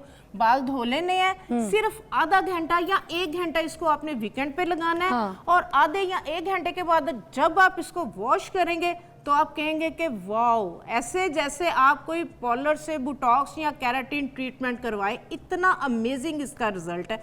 एक ही दफा इससे बाल लंबे भी होते हैं जल्दी? हाँ जी बिल्कुल, जाहिर सी बात है, बाल घने भी होते हैं। बालों की जब ड्राइनेस खत्म होगी, डैमेजपन उसका खत्म होगा। ये आपने ब्रेक के बाद बताना है मुझे, ठीक है? फिर हम ब्रेक लेते हैं, ब्रेक के बाद फिर बालों की खूबसूरती का, मजबूती का राज पूछेंगे। नैयर आपा से हमारे साथ ही हैं, आ जाएं। ड्रिंक बहुत अच्छी थी, सीरियसली, अभी बना के पीजिएगा। Take a break.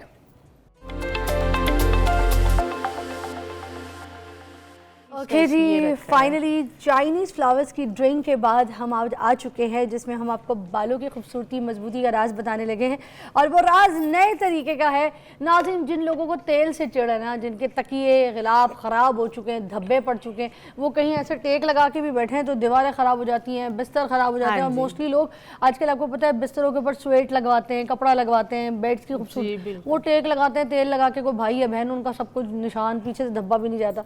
अब हम क्या करें, कुछ लोगों को तेल की बदबू भी नहीं पसंद, मगर हमें इफादियत उसी जैसी चाहिए। हाँ जी, बिल्कुल जाहिर सी बात है कि जो बाल हैं, आपको पता है आपके हुस्न की जो खूबसूरती है आपके बालों से है, ठीक है। तो उसके लिए यही वाले जो चाइना रोज हैं, इसी के पत्ते, जिस तरह से इसके मैजिकली रिजल्ट है, इसी तरह से इसके पत्तों के भी जो है वो बिल्कुल मैजिकली जो है वो रिजल्ट है। अच्छा, हमने जो है ये मुट्ठी भर के, ये एक टाइम यूज के लिए, ठीक है, मुट्ठी भर के इसके जो है वो हमने पत्ते तोड़ लिए, इसको जो है वो धो के टहनियाँ आपने इसकी उतार देनी है। और इसके लिए हमने सिंपल जो आम आपका मिल जाता है मस्टर्ड ऑयल, सरसों का जो तेल है, ये हमने जो है वो लिया है। इसको आप जैसे एक टाइम के लिए यूज़ करना है तो आप जो है वो इसको बना सकते हैं, ठीक है।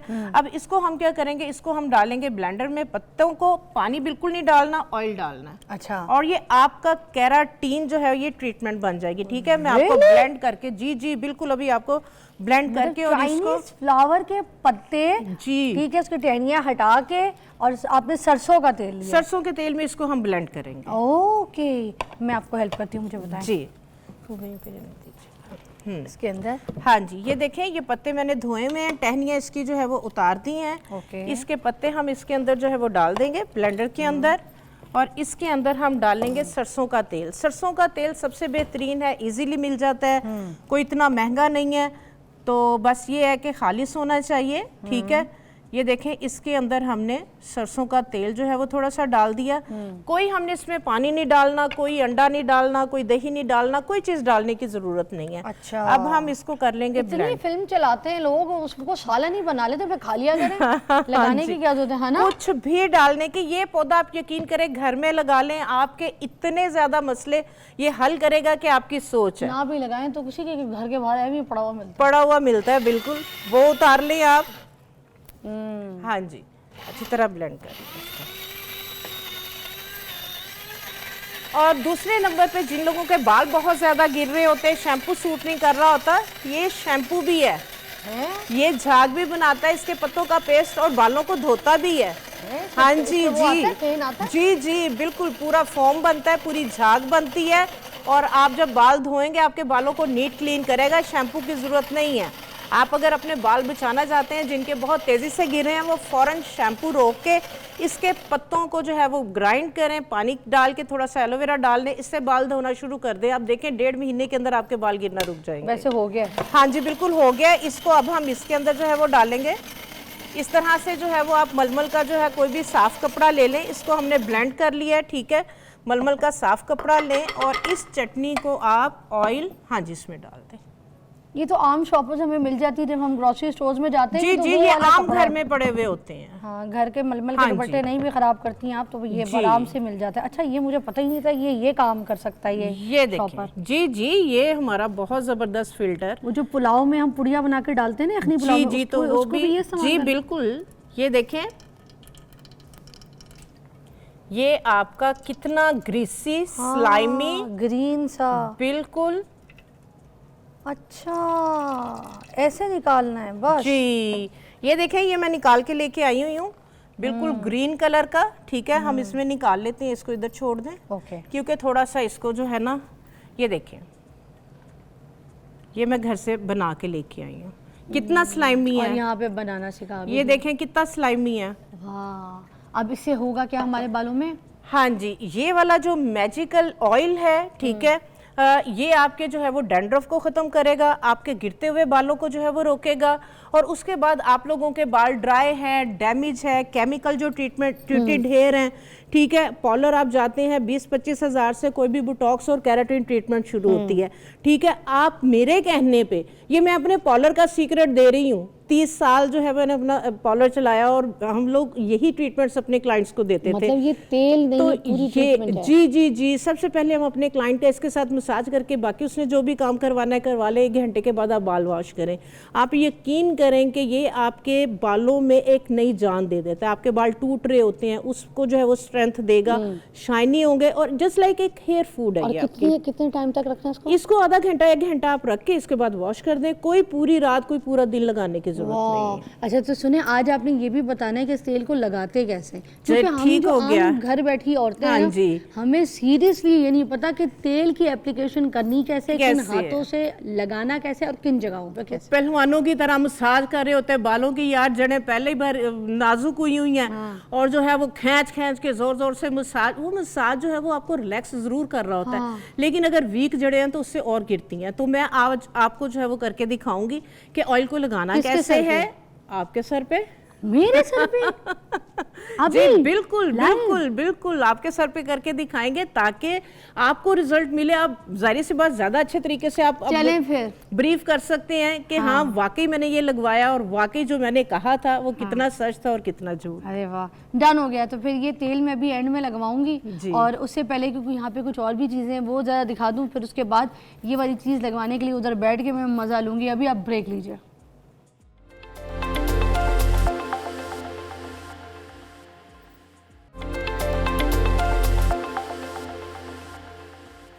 Welcome back. अब एक नई चीज़ बनने जा रही है और ये क्या चीज़ है जिसके लिए कढ़ाई गर्म हुई है? ये हाँ जी, ये मैंगो बटर। Mango butter? आजकल जो है वो आम बहुत ज्यादा जो है वो जाहिर बात आम का सीजन चल रहा है। आम खा रहे होते हैं और गुठलियां फेंक देते हैं। आपने वो कहावत सुनी होगी ना, आम के आम गुठलियों के दाम। हाँ। तो जितने कीमती आम है उससे ज्यादा कीमती इसकी गुठलियां हैं। आज के बाद, आज से पहले आपको पता नहीं था कि हम इन गुठलियों को भी जो है वो यूज कर सकते हैं। ठीक है, ये देखें, ये मैंने जो है ये बटर इसी के साथ बनाया हुआ है। ये इसको, इसका टेक्सचर देखें, मैंगो बटर। मैंने क्या किया है, आम की जो गुठलियां हैं इन्हें धो के इसके अंदर का जो सीड है इसको मैंने निकाल लिया। इस सीड को निकाल के इसको मैंने जो है वो इस तरह से ये देखें चॉप कर लिया। ठीक है, मैंने चॉपर में डाल के इसको चॉप कर लें या कद्दूकश इसको जो है वो कर लें। ठीक है, अब जो है वो इसके लिए लेना है कोकोनट ऑयल। ठीक है, ये मेल्ट हुआ हुआ है क्योंकि गर्मी है। ठीक है, कढ़ाई थोड़ी सी ज़रा ज़्यादा गर्म हो गई है। कोकोनट ऑयल जो है ये तकरीबन 200 मैंने ml लिया है। ठीक है, ये हमने इसमें डाल दिया कोकोनट ऑयल और इसके अंदर जो है ये तकरीबन 1 कप के बराबर, तकरीबन 10 के करीब जो थी बड़े वाले आम की जो गुठलियाँ थी, सीड थे, ये मैंने जो चॉप किया हुआ है वो मैं इसके अंदर जो है वो डाल दूंगी। ये किस चीज़ से चॉप किया आपने? क्योंकि ये मैंने नहीं, गुठलियों के अंदर से, इसके गुठलियों के अंदर से मैंने सीड निकाल लिया।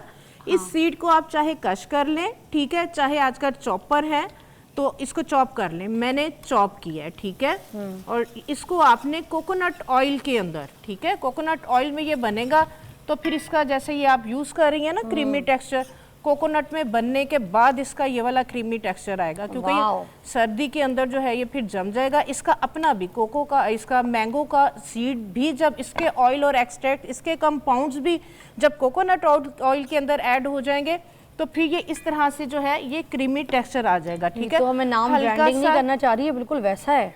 हाँ जी, तो ये जो है ये इस तरह से आपका जो है ये बन जाएगा और इसकी जो क्वालिटीज़ हैं, बेनिफिट्स हैं, इसके अंदर ये रिच जो है ये मॉइस्चराइजर है इसके अंदर। आपको पता है कोकोनट ऑयल। समझ आया मुझे, ये कैसे, ये वाला फॉर्म कैसे बनेगा इसका? ये जब इसका मैंने आपको बताया ना, जो मैंगो है ना, मैंगो सीड को हमने क्रश किया, उसके बाद जब कोकोनट ऑयल के अंदर आप इसको पकाएंगे तो इसका भी बिल्कुल कोकोनट ऑयल की तरह से थिक कंसिस्टेंसी है। अच्छा। मैंगो सीड्स की। जब इसका ऑयल भी इसके अंदर आ जाएगा तो उसके बाद जो है ये इसी तरह से जो है वो हार्ड हो जाएगा।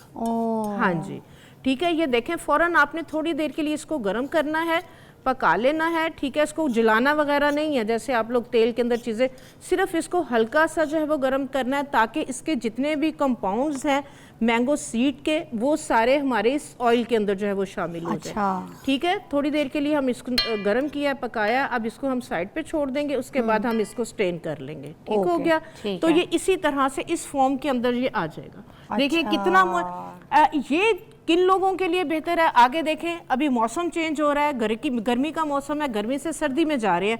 अभी से लोगों की जो कंप्लेंट्स आ रही हैं कि आपा स्किन बहुत ज़्यादा ड्राई हो रही है, तो ये आप वाइट पेट्रोलियम जेली लगाते हैं, आप कोई भी तेल लगा लें, आप जब हाथ धोते हैं, मुंह धोते हैं, ड्राइनेस वापस आ जाती है। इसको जब आप लगाएंगे ये आपकी डीपर लेयर में पेनिट्रेट होके आपकी स्किन को प्रॉपर नरिशमेंट देगा, आपको मॉइस्चराइज करेगा, आपकी स्किन को ग्लो देगा, और प्लस ये स्किन की टैनिंग वगैरह को भी जो है ये रिमूव करेगा। बहुत अच्छा है, मुझे तो इसका मलाईदार तो texture ये अभी आजकल आम है, आप लोगों के घरों में आए हुए हैं, इसकी गुठलियां फौरन से जो है वो आप संभाल के रख लें, फेंके नहीं।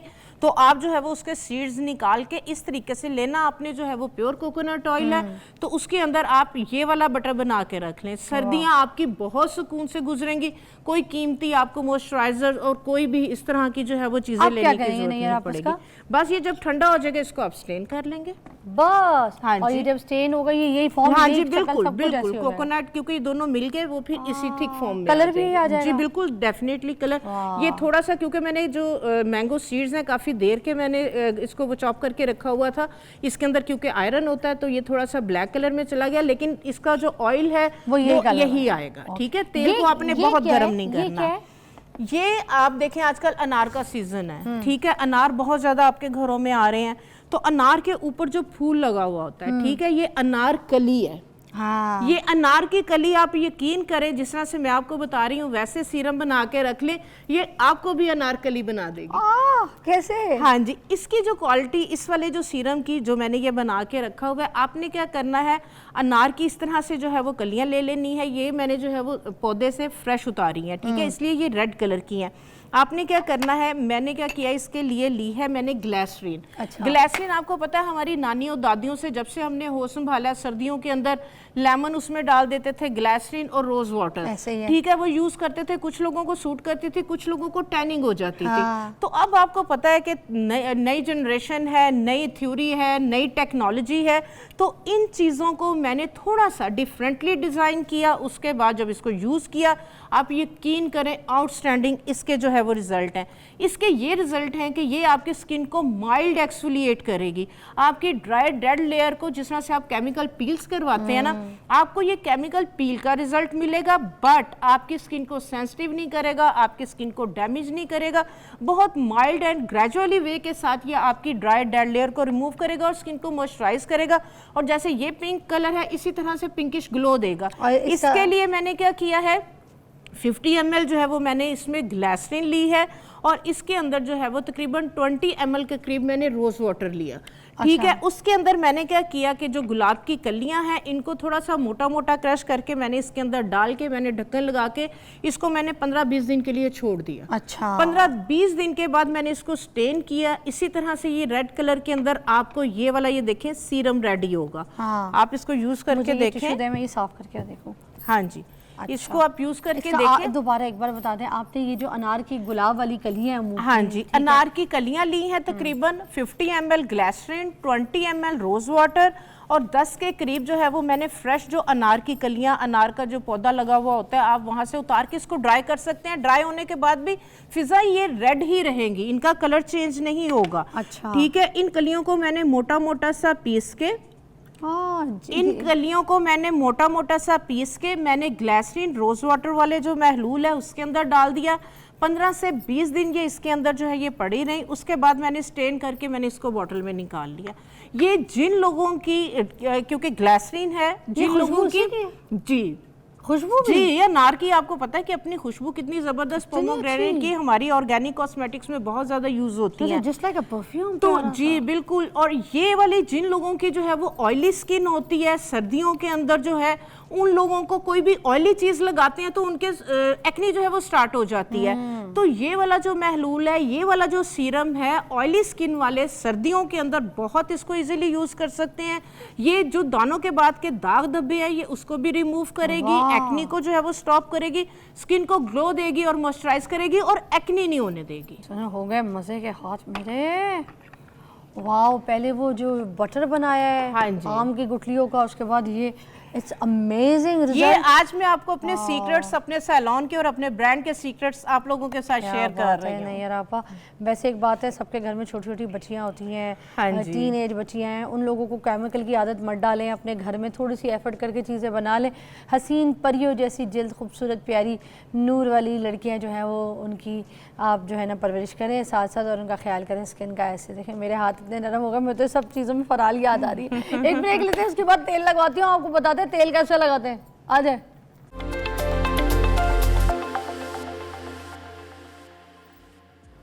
ओके अब हम लगाने लगे हैं तेल, और हम मीन्स मैं लगवाने लगी हूँ और नैयर आपा जो है मुझे लगाने लगी। अब हम आपको यहाँ पर ये बताने लगे कि तेल तो हर कोई लगाने की कोशिश करता है, मगर मैं बताऊँ वो नाकाम कोशिश होती है। तेल को ऐसे नहीं लगता, तेल लगाना भी एक आर्ट होता है। अच्छे से अच्छा तेल भी अगर आप लगा के बोगस तरीके से लगाएंगे तो आपके बालों में ना जान आएगी, ना खूबसूरती, ना बालों की नशोनुमा होगी। तेल को क्या करना है, किस टेक्निक से लगाना है, वो अभी नैयर आपा बता रही हैं। जी नैयर जी। हाँ जी, ये जो हमने ऑयल बनाया है बिस्किट लीफ के साथ, इस तरह से पकड़ेंगी फिजा, हाँ ताकि हम इसको, ये देखें ये ग्रीन कलर का ऑयल बना है, ठीक है। ये जिस तरह से मैंने आपको बताया कि आपके जितने भी इश्यूज़ हैं, प्रॉब्लम हैं, बालों के मसले मसाइल हैं, बालों की ग्रोथ के लिए बहुत अच्छा है, बालों की जो ड्राइनेस आ रही है उसके लिए जो है ये बहुत ज़्यादा अच्छा है, और उसके बाद जो केमिकल जो है वो लगा के बालों को डैमेज किया हुआ है उसके लिए बेहतरीन है।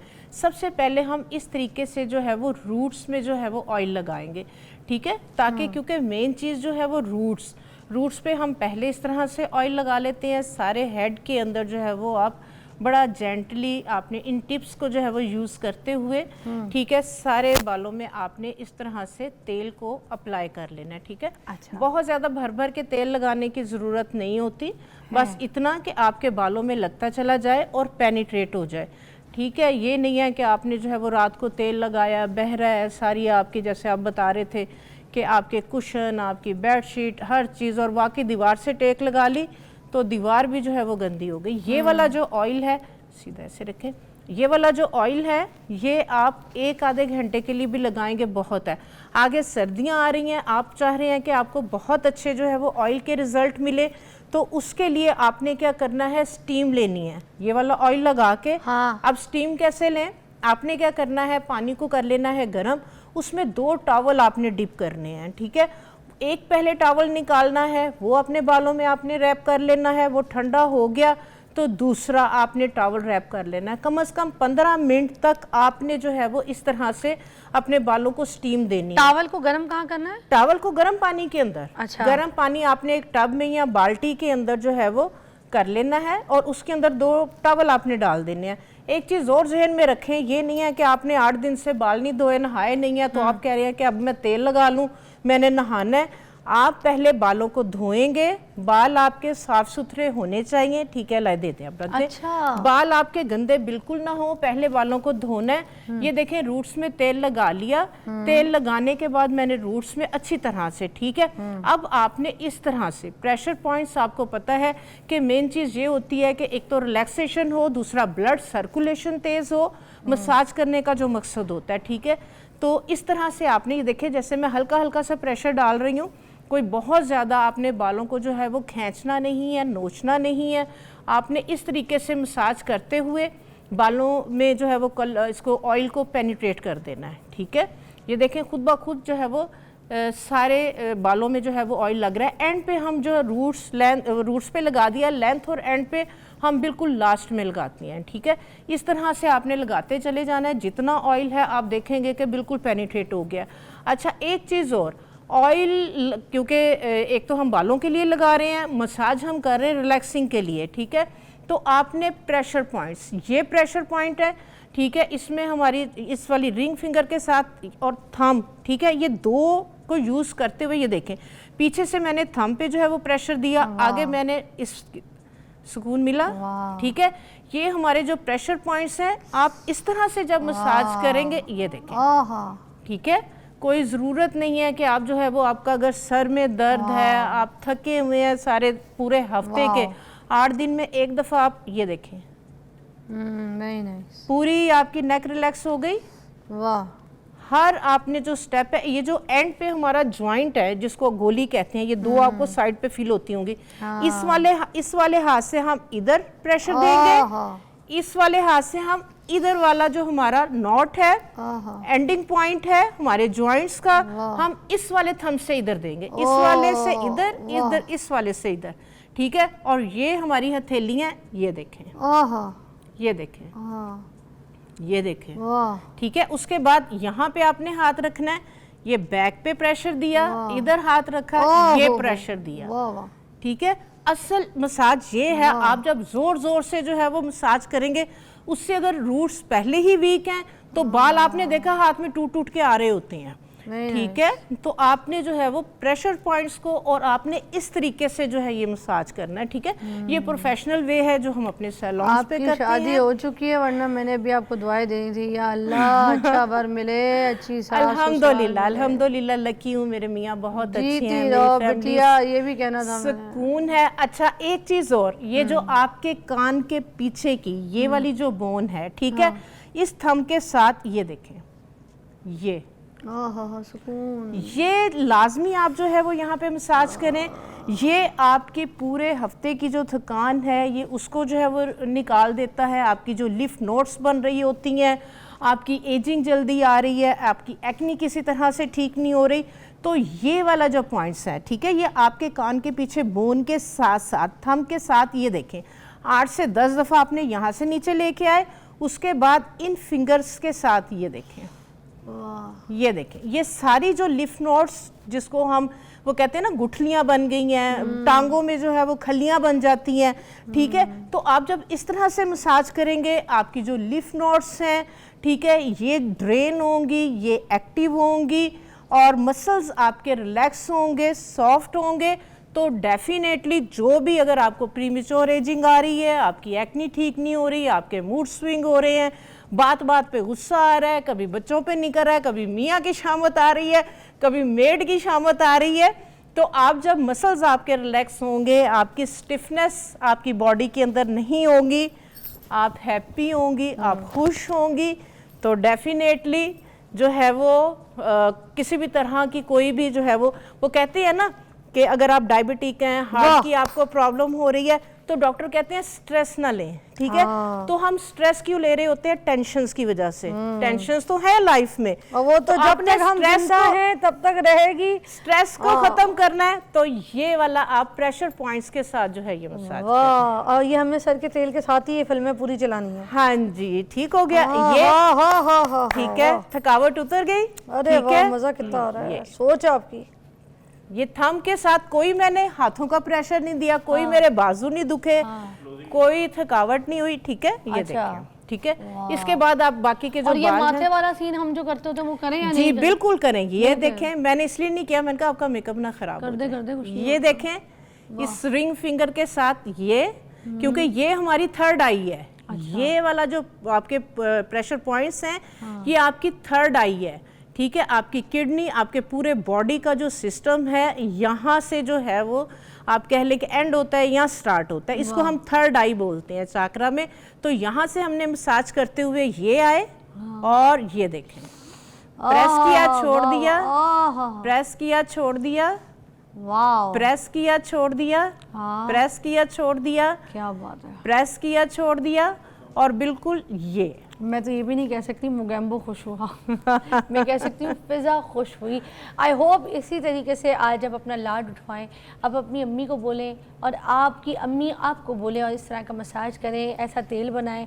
हबिस्कस का जो पत्ते होते हैं, ये वो तेल है, हबिस्कस के पत्ते के आप साथ सरसों के तेल को ब्लेंड करें, उसके बाद उसको छानें और छान के ये हरा हरा तेल बनाएं और इससे बाल लंबे मजबूत खूबसूरत करें। मैं तो लगाया, मुझे बहुत मज़ा आ रहा है और मैं 2-3 मिनट और लगवाऊंगी, मगर आप जाएँ, आप खुद भी बनाए लगाएं। खुदा हाफिज़। बहुत अच्छा मुझे।